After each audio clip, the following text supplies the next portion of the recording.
ये जो अब हम आपको इजराइल से लेकर यूक्रेन तक का जो पूरा अपडेट दे रहे हैं, इस पर बात करने के लिए मेरे साथ इस वक्त जुड़ चुके हैं major general GD Bakshi sir, और इसके अलावा एज डिफेंस एक्सपर्ट और प्रोफेसर अमिताभ सिंह हैं एज फॉरेन एक्सपर्ट। मैं अमिताभ जी आपसे शुरुआत करूंगा। अमिताभ जी, ये जो हम देख रहे हैं हूती का ये जो पूरा एपिसोड है, इस पर आपकी क्या राय? देखिए, हूती रेबल जो है काफी दिनों से, जब से 7 अक्टूबर का अटैक हुआ है तब से कुछ ना कुछ वो इंसिडेंट्स करते ही जा रहे हैं, और शायद ये लग रहा था कि वो इजराइल को डायरेक्टली इन्वॉल्व कर पाएंगे, उसमें वो पूरी तरह विफल रहे हैं। और वो एक तरह से एक्सिस ऑफ रेजिस्टेंस जिसको ईरान कहता है, उसी के तहत काम कर रहे हैं। और इनके जितने भी जो भी इनको ऑर्डर्स मिल रहे हैं, कमांड्स मिल रहे हैं, वो देख के यही लग रहा है कि IRGC से ही वो कमांड ले रहे हैं। लेकिन इनका जो सबसे जो गलत चीज जो यहाँ हो रही है वो है कि इन्होंने रेड सी को कंट्रोल करने की कोशिश की है। और ये अभी के लिए ही नहीं, ये कह रहे हैं इजराइल के या इजराइल समर्थित देशों द्वारा जितने भी शिप्स हैं उनको हम टारगेट बना रहे हैं। लेकिन ये आज के लिए नहीं, आने वाले दिनों में भी गौरव आप देखेंगे कि ये ब्लैकमेल चलता रहेगा। और ये ब्लैकमेल चलेगा जब वो इंश्योरेंस कंपनी से कुछ पैसे निकालने की कोशिश करेंगे, या एक ब्लैकमेल इस तरह का होगा कि आपको कम्युनिकेशन तभी दिया जाएगा, ट्रांसपोर्टेशन का अधिकार तभी दिया जाएगा जब आप हमें कुछ पैसे देंगे या कुछ ऐसी चीजें रियायत देंगे जो हमारे लिए सहूलियत हो। और ये लॉन्ग टर्म ब्लैकमेल है, इसको खत्म करना एक इंटरनेशनल कम्युनिटी का भी एक डिजायर है और अमेरिका के लिए तो इमीडिएट है ही। लेकिन इसके अलावा हूतियों ने जो भी अब तक किया है वो पूरी तरह से ईरान द्वारा समर्थन है, और ईरान इससे अपना किसी भी तरह से चाह के भी अपना हाथ वापस नहीं खींच सकता। इसके अलावा सीरिया और जॉर्डन में जो हो रहा है हम देख ही रहे हैं। गौरव, बिल्कुल। प्रोफेसर अमिताभ, आप रहिए मेरे साथ, आप बड़ी बात कह रहे हैं। इसी बीच एक और बड़ी खबर, हूती पर अमेरिका और ब्रिटेन का प्रचंड हमला। हूती के 36 ठिकानों पर भीषण बमबारी हुई है। यमन के 13 इलाकों में भयंकर स्ट्राइक की गई है। टॉम हॉक क्रूज मिसाइल से अमेरिकी नेवी ने यह हमला किया है। अमेरिकी अलायंस के हमले में मारे गए हैं कई हूती लड़ाके। तो हूती का ये जो एपिसोड है ये कुछ लंबा खिंचता जा रहा है। इजराइल और हमास की वॉर के दौरान जो ये शुरू हुआ, अभी उसके भी दायरे से बाहर जाता हुआ दिख रहा है। और यहाँ पर अब अमेरिका और ब्रिटेन वर्सेस यमन, हूती और ईरान दिख रहा है। देखिए, एक और बड़ी खबर दिख रहा है, आ रही है सामने एक और बड़ी खबर। यमन में हूती पर 8 देशों ने हमला किया है। ऑस्ट्रेलिया, बहरीन, कनाडा की सेना ने अटैक किया है। डेनमार्क, नीदरलैंड्स, न्यूजीलैंड की सेना इसमें शामिल है। यमन में सना, धामर, होदैदा पर निशाना बनाया गया। तेज हजा अलबेदा इलाकों में हूती के ठिकाने तबाह किए इन 8 देशों की सेनाओं ने। तो आपको दोनों खबरें दिखाता हूं मैं। देखिए, एक तरफ हम दिखा रहे थे आपको कि कैसे अमेरिकन नेवी ने, यूएस नेवी ने टॉम हॉक क्रूज मिसाइल से हमला किया हूती के ठिकानों पर। और अगली खबर, 8 देश जो यहां पर मिलकर यमन में हूती के ठिकानों पर हमला कर रहे हैं। यह अपने आप में बहुत बड़ी खबर है और यह बताता है कि कैसे एक हमास को गाजा जैसे एक छोटे से इलाके में टारगेट करने की शुरुआत इजराइल ने जो की, उसकी आग कहां तक जाकर पहुंची है। और मेरे साथ इस पर बात करने के लिए जनरल बख्शी हैं। जनरल बख्शी, मैं आ रहा हूं आपको ऐसे एक और बड़ी खबर दिखा दूं। हूती के ठिकानों पर 24 विमानों ने बम बरसाए हैं। यूएसएस आइजनहावर से उड़े F-18 फाइटर जेट्स, 900 किलो के विस्फोटक से हूती ठिकाने तबाह कर दिए इन फाइटर जेट्स ने। एयर स्ट्राइक में हूती का कमांड सेंटर तबाह कर दिया। हूती के अंडरग्राउंड स्टोरेज, ड्रोन स्टोरेज तबाह कर दिए। हूती के सर्विलांस सिस्टम और मिसाइल सिस्टम तबाह कर दिए।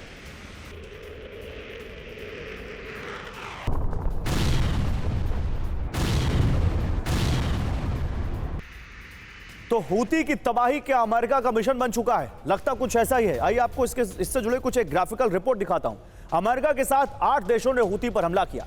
यमन में हूती के 36 ठिकानों पर प्रचंड हमला हुआ। यमन के 13 इलाकों में एक साथ स्ट्राइक की गई। Tomahawk missile, F-18 fighter jets का इस्तेमाल हुआ। निशाने पर हूती के मिसाइल और ड्रोन स्टोरेज थे। अमेरिकी अलायंस के हमले में हूती के कमांड सेंटर भी तबाह हो गए। अमेरिका का ट्रिपल अटैक, आइए बिग वॉल पर दिखाता हूं आपको, फिर जाएंगे जनरल बख्शी के पास। ये देखिए यहां पर ट्रिपल अटैक, कैसे हूती नहीं बल्कि अमेरिका कई जगहों पर एक साथ निशाना बना रहा है। ये आपके सामने अभी बिग वॉल पर मैं दिखाता हूं। ये देखिए, सीरिया, इराक और यमन सीरिया में कताइब हिजबुल्लाह पर अमेरिका ने हमला किया है।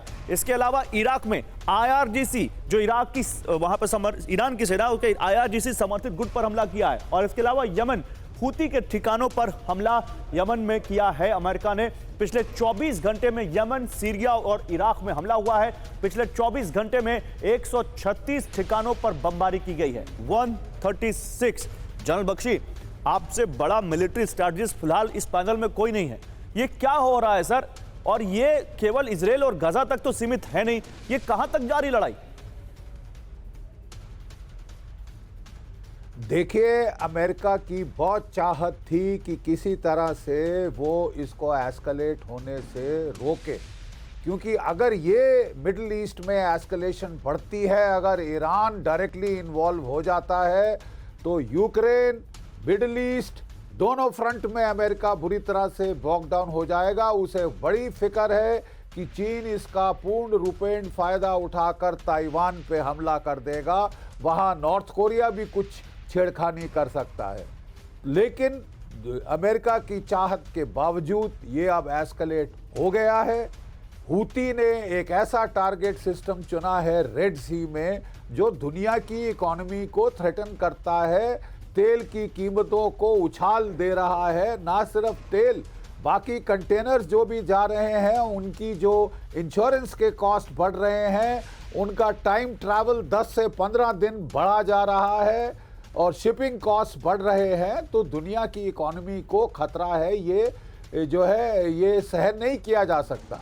साथ ही में आपने देखा कि किस तरह वो सीरिया और इराक में उन्होंने अमेरिका के ठिकानों को ही टारगेट किया है और जॉर्डन के जो उनका आउटपोस्ट था वहाँ पे 3 अमेरिकी मारे, 30 घायल किए। तो कोई जवाब तो अमेरिका को देना पड़ेगा ही, और देना पड़ना था। 80 उसने स्ट्राइक्स की हैं सीरिया इराक में, और उसके अलावा कोई 30 से ज़्यादा स्ट्राइक्स की हैं उसने आपके हौती इलाकों के अंदर। और ये उसने ये भी साफ क्लियर कर दिया है कि these are not the last strikes, these will continue.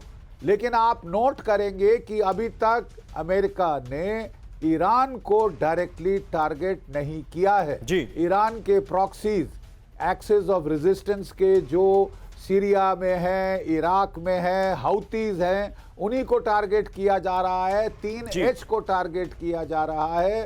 That means हाउतीज, Hamas को तो इजराइल टारगेट कर रहा है और हिजबुल्ला उसको भी इजराइल टारगेट कर रहा है। ईरानियन शिया ग्रुप्स इराक और सीरिया में अमेरिका टारगेट कर रहा है। हाउतीज को 8 देश मिलकर टारगेट कर रहे हैं। ठीक है। भारत ने भी अपनी पेट्रोलिंग गश्त इंडियन ओशन रीजन, एडन में, गल्फ ऑफ एडन में, सोमालिया के कोस्ट पे बढ़ा दी है जी, ताकि शिपिंग को जो ग्लोबल कॉमन्स को सुरक्षित रखा जाए। बिल्कुल बिल्कुल सही कह रहे हैं आप सर। और आगे आपसे बात करता हूं, लेकिन थोड़ा और इस पर और अपडेट देता हूं सर, फिर आपसे और बात करता हूं। अमेरिकी हमले पर हूती का पलटवार भी सामने आया है। हूती ने अमेरिकी शिप पर मिसाइलें दागी हैं। रेड सी में हूती ने बैलिस्टिक मिसाइलें दागी हैं। अदन की खाड़ी में भी हूती का मिसाइल अटैक हुआ है। अमेरिकी हमले के 8 घंटे के अंदर यह बदला लिया है हूती ने।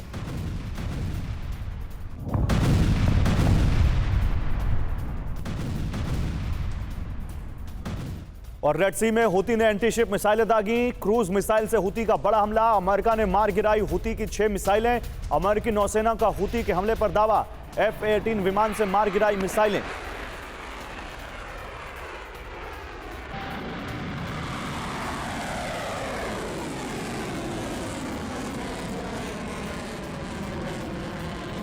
तो आइए इसी पर आपको कुछ और एक ग्राफिकल रिपोर्ट दिखाता हूं।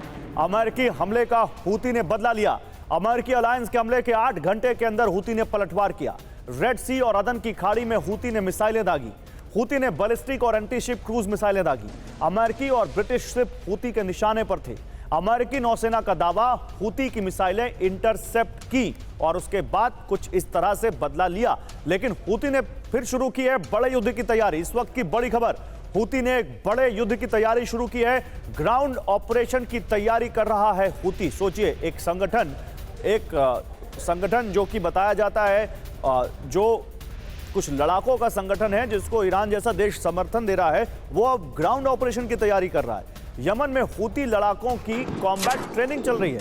अमेरिकी सैनिकों पर हमले का अभ्यास किया इन हूती लड़ाकों ने। गुरिल्ला वॉर की ट्रेनिंग लेते दिखे हूती लड़ाके। ये तस्वीरें देखिए, ये हूती लड़ाकों को ट्रेनिंग दी जा रही है यमन में ग्राउंड ऑपरेशन की, ताकि वो ग्राउंड पर उतरकर अमेरिकी सैनिकों से हेड ऑन ले सकें। और ये देखिए कैसे गुरिल्ला वॉर की ट्रेनिंग दी जा रही है इनको। और एक और बड़ी खबर, हूती की अमेरिका और ब्रिटेन को चेतावनी, हमले का जवाब बड़े हमले से देंगे, ये कहा है हूती ने। हूती के प्रवक्ता अल दीन अमर की धमकी, हम पर हमले का जवाब मिलेगा। हूती ने कहा हमारे इलाके में पश्चिमी देशों के लिए जगह नहीं, ये कहा है हूती ने।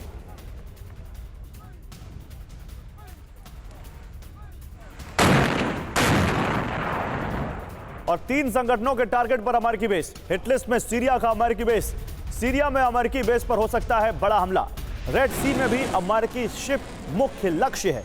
हूती अल नुजाबा अल काबी ग्रुप ने इसकी धमकी दी है।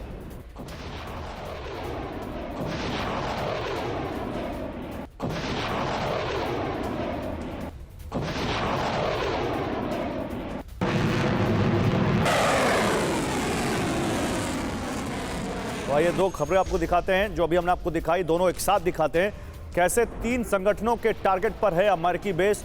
हूती की तो हम बात कर ही रहे हैं, लेकिन अल नुजाबा और अल काबी ग्रुप ने भी अब धमकी दी है। हिट लिस्ट में सीरिया का अमेरिकी बेस पर है और मिडिल ईस्ट के दूसरे अमेरिकी बेसेस हैं। आई थिंक प्रोफेसर अमिताभ, ये अमेरिका के लिए जो अभी मिडिल ईस्ट में उनके बेसेस पर खतरा बढ़ा है, ये इतना खतरा तो कभी नहीं रहा होगा अमेरिका के लिए। अमेरिका भी समझ रहा है इस चीज को कि अगर इसको एस्केलेट किया तो हमारे जो बेसेस है उन पर बहुत बड़ा खतरा आ जाएगा। देखिए गौरव, अमेरिका में इस साल इलेक्शन होने हैं। बाइडेन पे बहुत दबाव है कि किसी तरह से ये युद्ध को, जो गजा में भी चल रहा है और जो जिसके बढ़ने की आशंका है, उसको किसी न किसी तरह रोका जाए। बाइडेन साहब अब तक रुके हुए थे इसलिए कि उनको लग रहा था कि वॉर कहीं आगे नहीं बढ़ जाए, जल्दी से सुलह हो जाए या जल्दी से सीज फायर हो जाए या हॉस्टेजेस जो उनके बंदी हैं वो छुड़ा लिए जाएं तो उस पर कैप लगेगा। लेकिन जैसे जैसे समय बीतता जा रहा है, इम्पेशंस अमेरिकन भी हो रहे हैं और इम्पेशेंट ईरानियन या उनके सपोर्टेड रेबल जो हैं वो भी हो रहे हैं। उसके तहत जो वहां देखने को मिल रहा है वो है कि पहले अगर ये गजा में सीज फायर करा लेते हैं या किसी तरह वहां शांति हो जाती है, तब देखा जाएगा कि इनके रिएक्शंस क्या हो रहे हैं। लेकिन अब तो मुझे लग रहा है कि इजराइल में, गजा में जो भी हो रहा है, अगर वहां सीज फायर भी हो जाए, कहीं अमेरिका एक long drawn low intensity warfare में न जुट जाए। और इसका अंदेशा काफी पहले से था, अमेरिकन ये जानते थे कि ऐसा हो सकता है। और ये तीनों जो सीरिया, जॉर्डन और हूती रेबल्स हैं, जहां भी इनके अटैक या टारगेट हो सकते हैं, वहां पे मुझे लगता है आने वाले दिनों में अमेरिकन इन्वॉल्वमेंट या एलाइड इन्वॉल्वमेंट बढ़ जाएगा, जिसके चलते न सिर्फ इस रीजन में बल्कि एक वाइडर मिडिल ईस्ट में एक वॉर की संभावना बढ़ेगी। ये जो आपने बात बोली ना कि मिडिल ईस्ट में वॉर की संभावना बढ़ेगी, इसी संभावना को तो हम टटोल रहे हैं कि वाकई ये संभावना कितनी ज्यादा मजबूत है और इसका आगे चल के होके असर क्या हो सकता है। देखिए इसी से जुड़ी एक और बड़ी खबर, सीरिया में अमेरिकी बेस पर बड़ा हमला, कोनिको गैस फील्ड में दागे गए रॉकेट। यूएस मिलिट्री बेस पर 8 रॉकेट से हमला हुआ है, 4 अमेरिकी बेस पर मिसाइल अटैक हुए।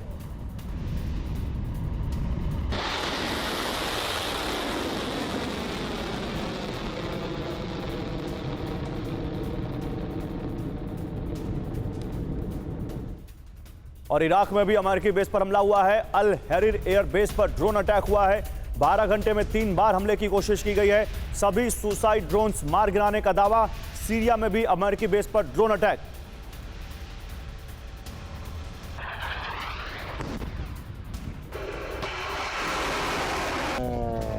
तो अमेरिकी बेस पर ड्रोन्स की बौछार, आइए आपको दिखाते हैं इस बारे में एक और ग्राफिकल रिपोर्ट। सीरिया और इराक में लगातार यूएस बेस पर हमला हो रहा है। अमेरिकी सैन्य बेस पर 12 घंटे में 3 बार ड्रोन अटैक हुए। इराक में अल हरीर एयर बेस पर ड्रोन अटैक हुआ। सीरिया में कोनोको बेस पर सुसाइड ड्रोन से अटैक हुआ, जिसको कामिकाजी ड्रोन भी कहते हैं। और इसके अलावा ड्रोन अटैक रुक नहीं रहे। इसी बीच एक और बड़ी खबर है, अमेरिकी हमलों के बीच हाई अलर्ट पर चला गया है ईरान। ईरान ने सैन्य तैयारी तेज कर दी है।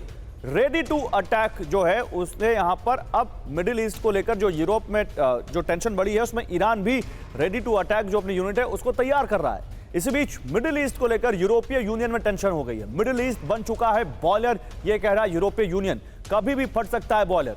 यूरोपीय संघ ने संयम बरतने की अपील की है। अमेरिकी हमलों के बाद और बिगड़े हालात।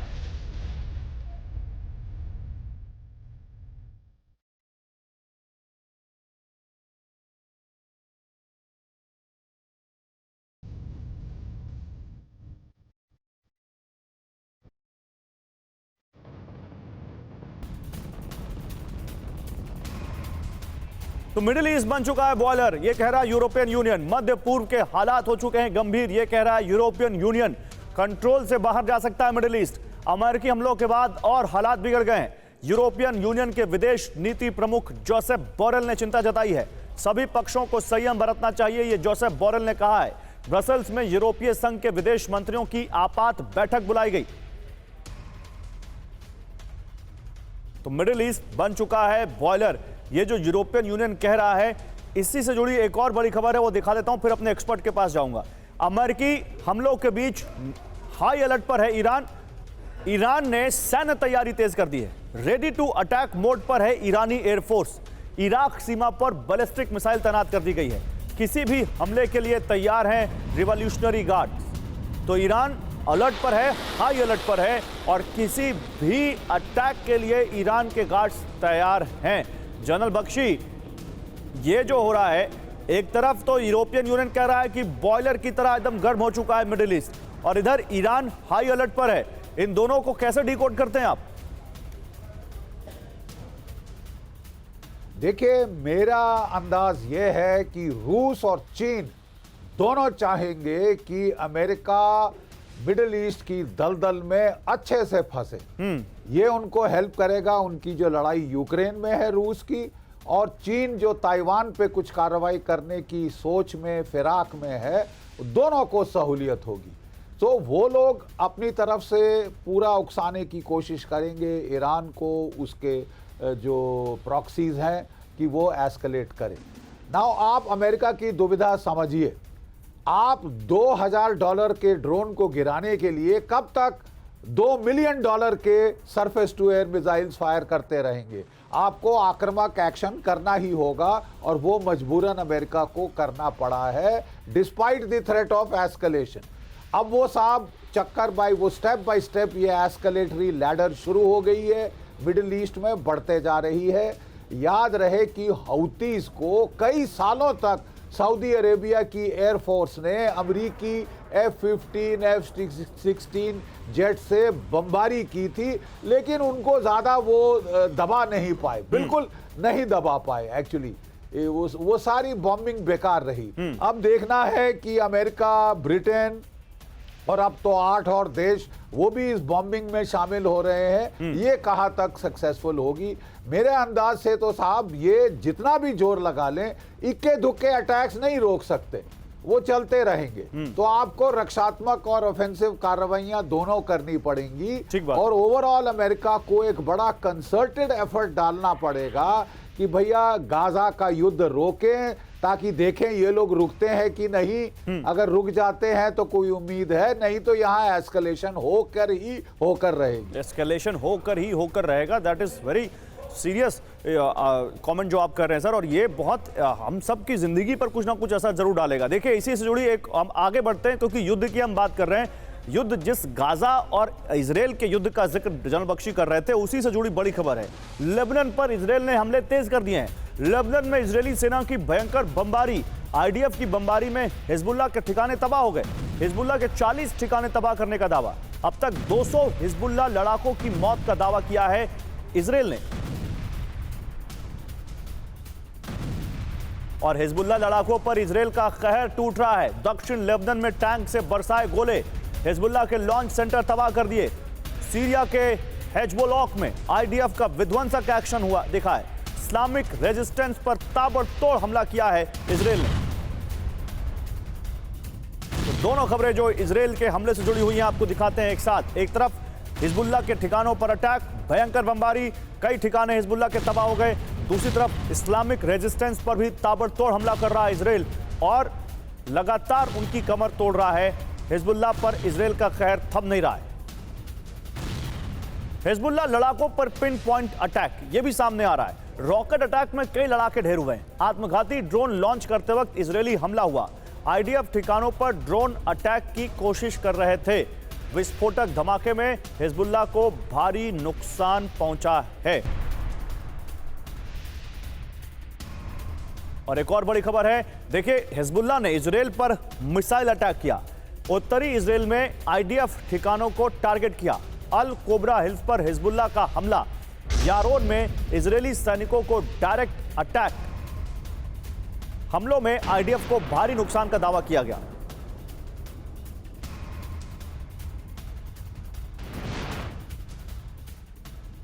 प्रोफेसर अमिताभ, ये जब वॉर शुरू हुई थी, जब हमास ने इजरायल पर अटैक किया था और इजरायल ने जब रिटेलिएट किया था, तो वही वाली बात थी। कोई कह रहा था यूक्रेन की तरह कि हमास को भी इजरायल एक हफ्ते में, एक महीने में काबू कर लेगा। अब तो हमास छोड़िए, हिजबुल्लाह पर भी वही अटैक हो रहा है, हिजबुल्लाह से भी लड़ाई हो रही है। इधर हूती का जो है हम देख ही रहे हैं। ये वॉर फिर वही यूक्रेन और रूस की तरह फिर वही अनएंडिंग वॉर की तरफ जा रही है क्या? देखिए, इसका दो पहलू है। एक तो इजराइल इंटरनली जो लड़ रहा है गजा में, और दूसरा उसका एक्सटर्नल एस्पेक्ट है हिजबुल्लाह को, क्योंकि वो लॉन्ग टर्म थ्रेट है और वो थ्रेट रहने वाला है। इजराइल इस मौके का फायदा पूरा उठाना चाहता है कि किसी तरह हिजबुल्लाह को खत्म किया जाए और हमास को जितना भी हो टैकल किया जाए। हालांकि अभी तक उन्होंने टैकल नहीं किया, ऐसा प्रतीत होता है। लेकिन हिजबुल्लाह को पहले भी इन्होंने अटैक किया है, लेबनान पे इन्होंने पहले भी कैप्चर किया है, लेकिन हिजबुल्लाह खत्म नहीं हुए। तो अब इजराइल की जो पॉलिसी है, मुझे लग रहा है कि वो अब दिखाना चाहते हैं कि देखो, ये सिर्फ इजराइल की लड़ाई नहीं है, अब ये पूरे वेस्ट एशिया की लड़ाई है। और जिस तरह प्रीवियस पैनलिस्ट बता रहे थे कि जिस तरह अमेरिका चाहता है, चाइना चाहता है, रूस चाहता है कि वॉर एस्केलेट हो, इसी तरह इजराइल भी चाहता है कि वॉर एस्केलेट है, कि वंस एंड फॉर ऑल ये इशू सेटल हो जाए। और इसमें इजराइल का कोई घाटा नहीं है, क्योंकि इंटरनली तो इजराइल लड़ ही रहा है और उसको एक्सटर्नल अम्ब्रेला या कवर जो है उसको अमेरिका ने दिया है। और अमेरिका जो हूती कर रहे हैं उसका आइडियली तो इजराइल को प्रतिकार करना चाहिए था, लेकिन अमेरिका इन्वॉल्व हो गया है या एलाइड फोर्सेस इन्वॉल्व हो गई हैं। कोई भी वेस्ट एशिया का स्टेट अगर आप देखेंगे सिवाय बहरीन के इन्वॉल्व नहीं है इसमें। लेकिन अगर वॉर बढ़ती, और इसका लार्ज स्केल इंप्लीकेशन भी है, अगर किसी न किसी तरह ईरान की भूमि पर कोई एक बम गिरता है या कुछ मिसहैप होता है, तब ये वॉर एस्केलेट होगा। इजराइल उस समय उस स्थिति में उसका फायदा उठाएगा। क्योंकि जितने भी हिजबुल्लाह, हूती, हमास और गजा में जो चल रहा है, इसमें कहीं ना कहीं ईरान का डायरेक्ट इनडायरेक्ट इंटरवेंशन है ही। इरानियन रिपब्लिकन गार्ड फोर्स का है तो वो, और सीरिया में हम सब जानते हैं जिस तरह से 5 दिनों तक इन्होंने अटैक नहीं किया। मुझे ये लगता है कि न ईरान चाहता है न अमेरिका चाहता है कि वो वॉर एस्केलेट। चलिए, इसी से जुड़ी एक और बड़ी खबर। गाजा पट्टी में विध्वंसक ग्राउंड ऑपरेशन। इजरायल ने 33 जगहों में किया महाधमाका। रिमोट कंट्रोल धमाकों से मल्टी स्टोरी इमारतें जमींदोज कर दी इजरायल ने। हमास के कई ठिकानों को तबाह किया। कई लड़ाकों के मारे जाने का दावा है।